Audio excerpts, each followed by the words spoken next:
are, what you do. My name is Sebastian, and I'm sort of the developer of this Patchblocks product.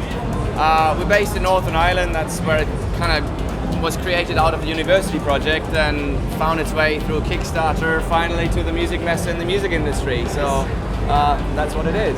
Cool, very cool. We saw you here last year, and you had, I checked out a few products. I think you basically had just the normal patch block. You had the interface and everything. But I see that you have keyboard and some new things coming out. I don't know, tell us what's new in the Patchblocks world. So we've built this little MIDI keyboard here. It gives you 4 additional rotary potentiometers and like an octave keyboard. You can press octave up and down and sort of shift it that way. You can even connect a few more and you get more octaves.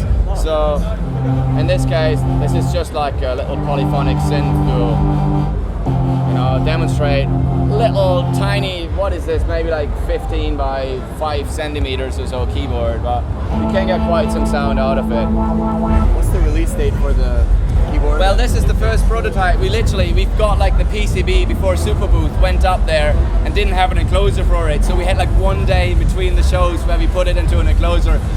It'll take about a month till we have this into production at least, and then it will probably take another month till it's in the shop. So calculate at least like 2 months till we have them in the store.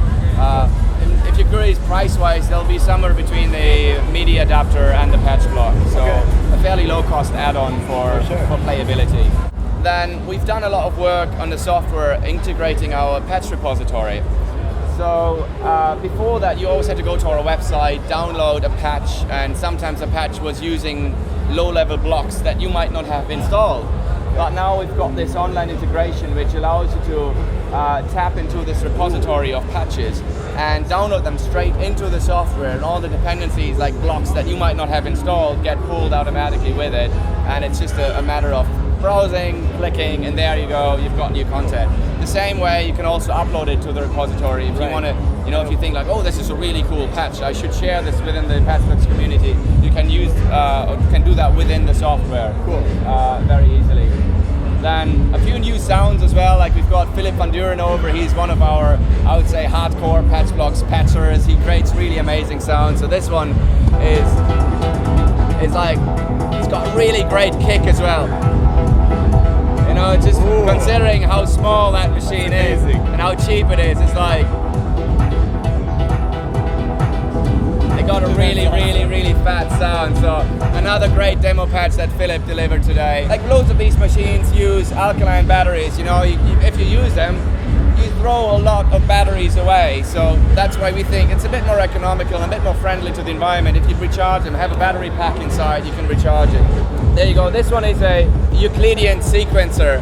So it produces, based on an algorithm, notes that it sends to, in this case, the Volker. Just to demonstrate, Patchblocks not just a synth, it can be a sequencer as well. Now we've got some kick drum here. Let's make a few less pulses, longer pattern. Now we change to the snare drum, kind of create our snare drum pattern, add some hi-hats to it,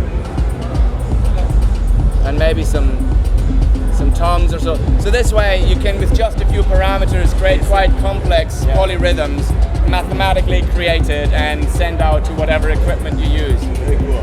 It's a very versatile little sound computer, It's not just a synth, it's like a little computer really.